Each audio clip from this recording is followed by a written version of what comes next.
Lakers for life, extended hitter.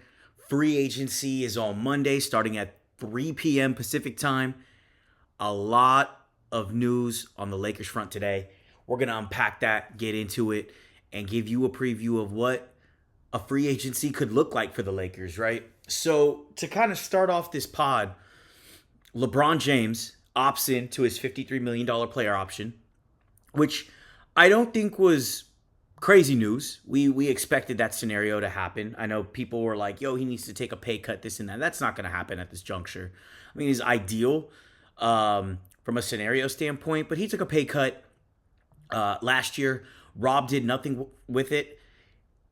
Rob needs to do something this offseason. And LeBron has been, from a value standpoint, LeBron has put up the numbers to merit that 53 million. It just hasn't been conducive to what we're trying to do from a roster build perspective. But a lot of that is on Rob and his asset management, right? But he opts in. I think what was interesting with that was Rich Paul really made his quote very much so. It was almost like a farewell, but he did say, LeBron is uncertain about the roster. He's going to assess the offseason. He essentially put pressure back on Rob, which I think is a good thing. People have been tripping on the TL about, oh, he take a pay cut, don't complain about the roster, this and that, all of the above. But at the end of the day, as a Laker fan, we've all been uncertain of the roster. Any additional pressure on Rob, which is where the focus needs to be, is welcome for me, right? And then there's, from that quote, if the offseason, let's say, doesn't play out, we're not where we need to be in terms of LeBron competing for that ring. It opened up ideas of, can he request a trade? Waive his no trade clause and say, I want to go to, New York, Cleveland, Dallas, Golden State, right? And that'll be for another episode on another day. But knowing that he's opted in, there's no future on the Lakers outside of this year, definitely bodes pressure. It doesn't look like he's retiring this year. He is going to retire maybe next season, and that could be on another team. And at the end of the day, if Rob is the one that has to trade LeBron because he requests it, that is a scar that Rob's going to have to take. And again, I am very much okay with the pressure going on Rob Pelinka. He needs it. The guy's been skating by with bad asset management. And you got lucky with the Luka trade. Now do something with it. We need to put a contender in place. You got expirings. You got a first-round pick. You got Dalton Connect. Make something happen. So LeBron opts in. He's going to assess the offseason. That brings us to DFS. So this is big. DFS opts out, which I don't think is a surprise. But the thing is, DFS is going to want multiple years, which makes sense, right? He's 32 years old. He has been a good value for us. We traded second round picks, for him, along with D'Lo's expiring. So he's someone you don't necessarily want to let walk and lose for nothing. And he did have a very tangible impact on our defense, hitting that three. Yeah, it wasn't always consistent, but I'd say he was a plus player on our roster. No argument or debate there, right? And you want to keep those types of players on the roster. You need more DFSs at different positions, right? These are the glue guys that get you through the season and get you to be a balanced roster, right? And he did a lot of that for us. But he is opting out now. And the question is going to be, what value is it going to be at? How many years are we willing to give, right? Is 4 years too much? Perhaps, right? Bobby Portis just signed a 3-year, $44 million contract with the Bucks. And I think that's kind of where DFS wants to end up, right? A little above the mid-level with multiple years, and we call it a day. Ideally, from a Homer and Lakers standpoint, we would like it to be less if we give them multiple years. But there seems to be mutual interest to get something done. I don't think there's a substantial risk, but there's going to be other teams that are going to be looking at him. And it came up on the TL that Houston could be a viable option for Dorian Finney-Smith's services, which is interesting, right? And we'll get into that in just a second. But Dorian Finney-Smith opts out. So there's now we have these two junctures, right? If Dorian Finney-Smith goes to another team or wants to walk and doesn't want to resign, we can open up the full mid-level exception at around 14.1 million, as well as the biannual exception, which is 5.1 million. That's if Dorian Finney-Smith walks. If we choose to re-sign Dorian Finney-Smith, we only have the taxpayer mid-level exception of 5.7 million along with veteran minimum contracts, right? So you can see how these two roads kind of diverge, and Rob's going to have an order of operations on how this goes, and he has to move quickly.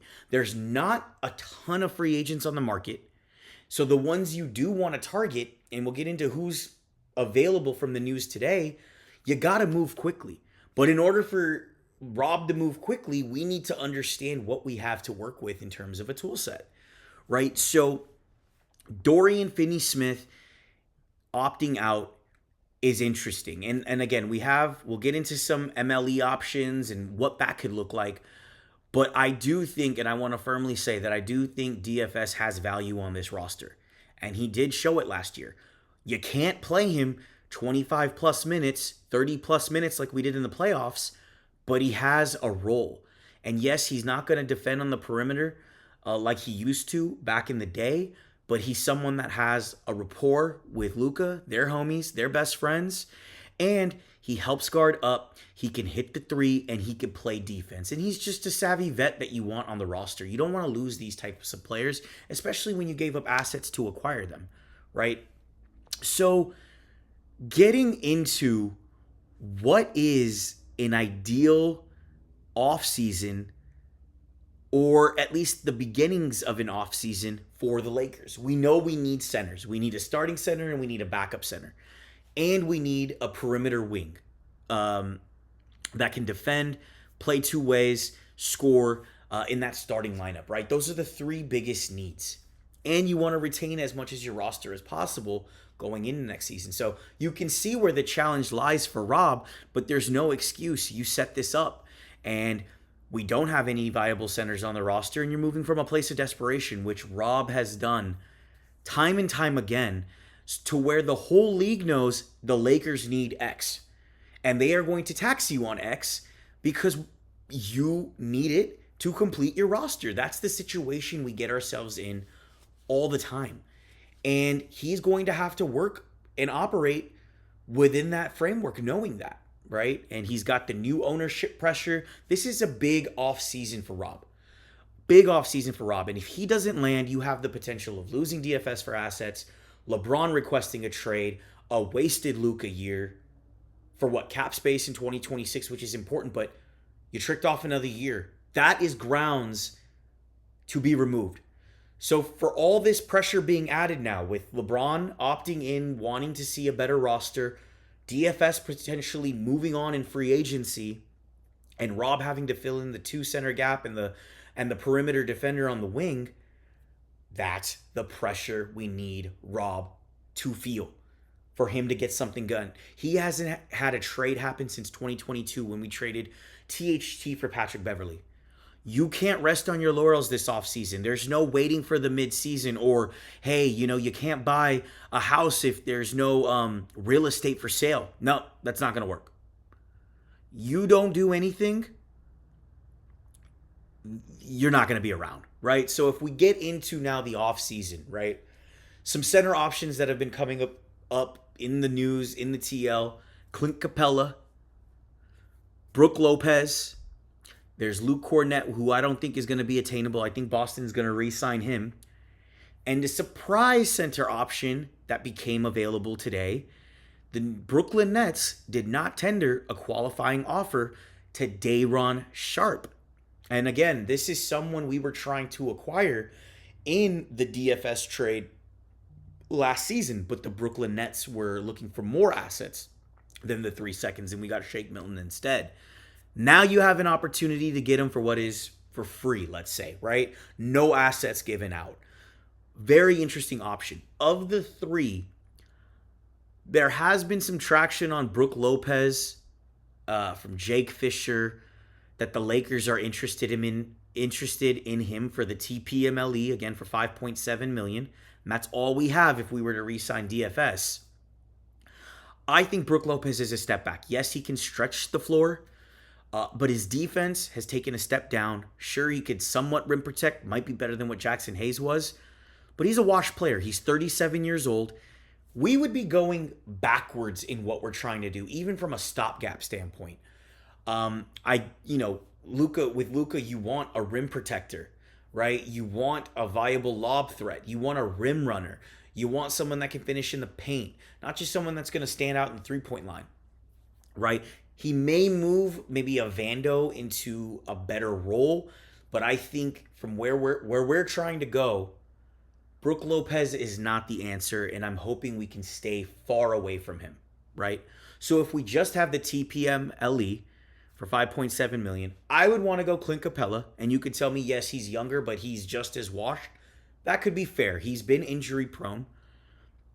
He ravaged around 8 and 8 over in Atlanta. He moved to the backup center spot for Okongwu because of the injuries that he's faced, but he is a better fit in what we're trying to do and how we're trying to build around Luka and even Braun, right? He can protect the rim. He can rebound at a high rate. Brook Lopez does not rebound very well. And we know rebounding was one of our biggest issues for this season and in the playoffs. Minnesota's best offense against us was that they would miss a shot and Rudy Gobert would get the rebound and give them multiple attempts. We need to stop that. And I think Capella is a decent stopgap. He's not your answer. He's more of a backup center. He's not your starting center, but he's a good backup center to have on the team. And I think there's an opportunity for Luka to optimize him. And we've seen what Luka's done with Gafford. We've seen what Luka's done with Lively. And granted, they are younger players, but I do think we can see a level above what we saw from Clint Capella in Atlanta. And I think that would be a decent stopgap. And once you add one center to the roster that's at least adequate, we're not moving from a complete place of desperation where that Lakers tax comes into play, right? And if we go and trade for that starting center. So I think getting Capella is a step above Hayes, has more IQ, has played with good, ball handlers in Harden, Trae Young, right? Luka's the elite when it comes to that. There's an IQ familiarity and a veteran presence with Capella. That would be my pick. And I think there's room to optimize, right? Now with Day'Ron Sharpe, that is my number one Lakers target. Day'Ron Sharpe. He's 23 years old, averages around 8 and 7, a block, played limited minutes in Brooklyn. I don't think he's a starter or his minutes can scale too much up. He's not the most mobile, but he's bruising. He's a dog. He's going to be your furniture mover, right? When we need that on the roster, right? Think of a much, much, much better Trey Jemison, right? This guy can offensive rebound. He does things that we don't have on the roster today, and he's only 23 years old. Now, I don't know if the TPMLE at 5.7 million is going to be enough for him. We're going to see what the market looks like. And with the market depleted of centers, he can go between 8 and 10 million a year, right? So that takes us to, if DFS walks and we open up that full MLE, a good portion of that needs to go to Day'Ron Sharpe, and we need to bring him on the roster. Whether it's, even if we want him as a backup center, 8 to 10 million is not bad. And again, we're not working from a place of desperation. That would be the number one ad. Now, an ideal offseason scenario for me would be re-signing DFS to a little above that MLE, around what Bobby Portis got, that 3 years, 44. And then if we could sign Day'Ron Sharpe for the $5.7 million for the TPMLE, that would be huge. And then you can package up Kleba, Vincent, Dalton Connect, and maybe a swap, and you could go use that package for your starting center, right? Go focus on that for the remainder of the offseason.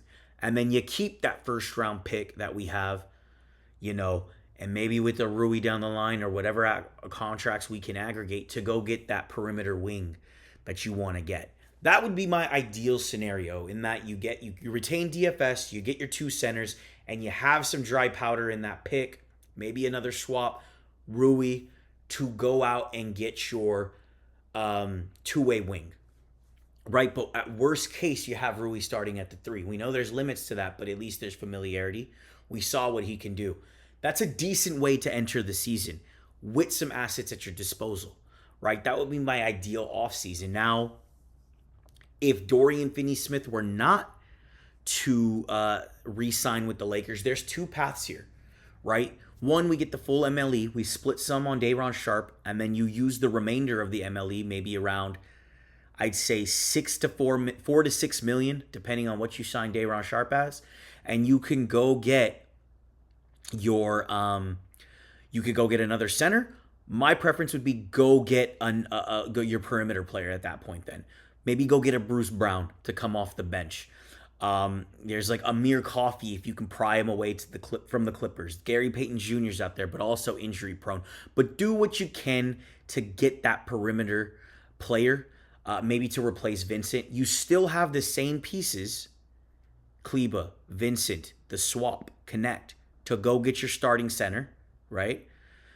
And you still have Rui, right, in that mix. And that would be kind of how I would play with that MLE. You also have the biannual exception too. That's where maybe and it's for 5.1 million. You can maybe add a Capella, maybe even a Brook Lopez with that biannual exception to at least keep the roster whole, right? So again, if Dorian Finney-Smith we're going to call him DFS. If DFS walks, you have the full MLE. You use a good portion of that for Day'Ron Sharpe. You use the remaining portion to go get your perimeter player, Bruce Brown, Gary Trent Jr., whatever falls into that category, right? And then you go get with your biannual exception, you go get your Clint Capella. Hell, you can even go get Brook Lopez as a backup, maybe your fringe starter, right? And now you have a semblance of a team without DFS. And again, that's going to be a big loss, but what you have to weigh is adding centers to the roster of Capellas, the Day'Ron Sharpes, and the Lopez's. Does that offset the loss of Dorian Finney-Smith with the fact that you can now play centers? You don't have to always go small ball, and you can slot everyone else on the roster accordingly, right? That's your biggest trade-off right there when it comes to that path. Now, the one interesting path that was mentioned was Dorian Finney-Smith is a viable option for the Houston Rockets. And for the Houston Rockets to acquire them, it would be via sign and trade. Now, again, I want to retain DFS, but if you're going to lose them, getting some assets back, they mentioned Jacques Londale and Cam Whitmore. And these aren't essentially players. They could stay on a roster, or they can be rerouted and we can go get the starting center in that way, right? Versus using all of our other assets. So at least you're getting something in return for Dorian Finney-Smith. That would be, instead of Dorian Finney-Smith walking, if we're able to facilitate that sign and trade to go get that starting center, or at worst, bring Cam Whitmore to our team, make up for that JHS pick, use the MLE on Day'Ron Sharpe and another perimeter wing, right? Like a Bruce Brown, again, a Gary Trent Jr., and then we still have that biannual exception to maybe bring in that backup center. Now you're at least putting together some semblance of a roster that makes sense and that you could go into the season with and still have your expiring deals to go make that move, whether it be for a starting center or for that true two-way wing, right? You still have that dry powder. So there are options here. I think that's the biggest takeaway from this pod. There are options for Rob Pelinka, and there are ways to get creative. Zaire Williams is unrestricted right now too. That brings athleticism to the roster. So we're going to see things pick up like this with team options being set or picked up today. But the end of this is there are ways, even with LeBron opting into his $53 million, for Rob Pelinka to make this roster make more sense. And there is no excuse. He cannot wait. He needs to be decisive. He needs to get down to business with the players like Dorian Finney-Smith. who could potentially walk. We need to have that game plan in place with these new people that are now on the market, like Daron Sharp, Zaire Williams. You need to have a plan A, B, and C, and they all need to make sense in varying degrees, right? All they should be informing is how you're using your assets to trade for whatever player you're not getting with plans A, B, and C. It can't be plan A is great, plan B is mid, and plan C sucks. Like, they all need to be good in their own way, and they need to supplement whatever other assets that we have to fill in the gaps of whatever plan. This is the offseason for Rob Pelinka. Luka gets his extension August 2nd. We'll see if he signs right away. All indications point to he will. But he's going to want to also see what Rob's capable of. And I'm sure Mark Walters is going to want to see what Rob's capable of too. And if he doesn't fit the bill, best believe he's going to get moved out regardless of what Genie thinks. And this is the offseason to do it. There's a lot riding onto it. But there is hope. There is ways to make a viable roster, to not move out of a place of desperation. I think that's the biggest thing that I'm trying to get at. We need to get out of moving from a place of desperation. We have assets. We have expiring contracts. We have multiple pick swaps, some good ones, that 2032, which is now eligible, I believe. There is room to get stuff done, and Rob needs to do it. We're not even going to get into Reeves trades, etc. We have a lot to work with to make this roster make sense. It's about working in the margins and getting creative. It can't just be, oh, you don't want to take this? I'm done. We got to get creative. We got to get into those 3-team deals. But there are moves to be made. So, you, Laker Nation, you tell me, what does your ideal offseason look like? Tell me where you might agree, where you don't agree. Like it or hate it, drop a comment and debate it.